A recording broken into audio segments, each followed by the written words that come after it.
बिस्मिल्लाहिर्रहमानिर्रहीम। शुरू अल्लाह के नाम से जो बड़ा मेहरबान नहायत रहम करने वाला है। नबी पाक सल्लल्लाहु अलैहि वसल्लम पर लाखों करोड़ों दुरूद सलाम और उनकी आल पर। अस्सलाम वालेकुम, कैसे हैं आप? मैं हूँ उस्मा और आप देख रहे हैं उस्मा फूड डायरीज़। आज जो रेसिपी आपके साथ शेयर करूँगी वो है बग़ैर अंडे के केक बनाने की। इसमें जो चीज़ें इस्तेमाल होती हैं वो मैं आपको बताती हूँ। ये 1/3 जो है ये कुकिंग ऑयल है, 1/3 जो है कंडेंस मिल्क है, 1/3 जो है वो शुगर है। आप इसको पाउडर फॉर्म में, अगर मोटी होगी तो पाउडर फॉर्म में कर लें, क्योंकि मेरे पास पाउडर ये मोटी नहीं थी, पतली है, मैं इसलिए इसे ऐसे ही डाल दूँगी। ये 1 कप मैदा है, 1 टीस्पून जो है बेकिंग पाउडर है, 1/2 बेकिंग सोडा है। अब हम इसकी तैयारी करेंगे। इसमें बेकिंग पाउडर और बेकिंग सोडा डाला है और इसको मिक्स कर लिया मैंने। अब ये बीटर की मदद से ये सारी चीज़ों को ब्लेंड करना है। बिस्मिल्लाह।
इसको 3 मिनट से ये ब्लेंड किया। अब आहिस्ता आहिस्ता जो ये बेकिंग पाउडर और ये मैदा डालना आहिस्ता आहिस्ता।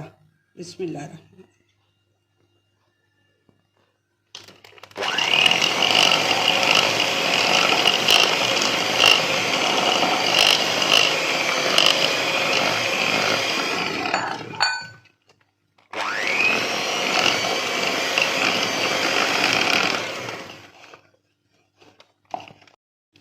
अब इसमें आधा कप दूध का जाएगा, आहिस्ता आहिस्ता डालना है।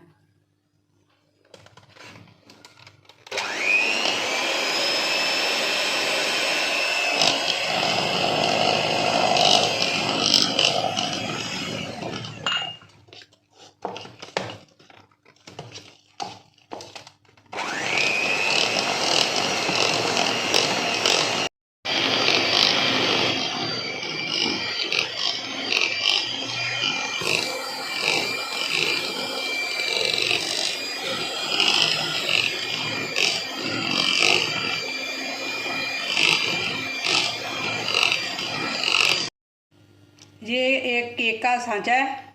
इसके पहले मैंने ना नीचे एक तेल लगाया है और फिर ना बटर पेपर मेरे पास नहीं था तो मैंने फॉइल पेपर लगा लिया। इसके ऊपर भी वो ब्रश के साथ तेल को लगाना है।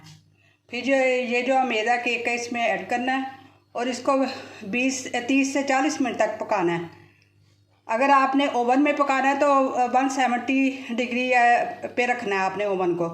मैं ओवन पे नहीं पका रही, मैं स्टीम में पका रही हूँ, तो इसलिए मैंने 30-40 मिनट रखूँगी। बिस्मिल्लाहिर्रहमानिर्रहीम।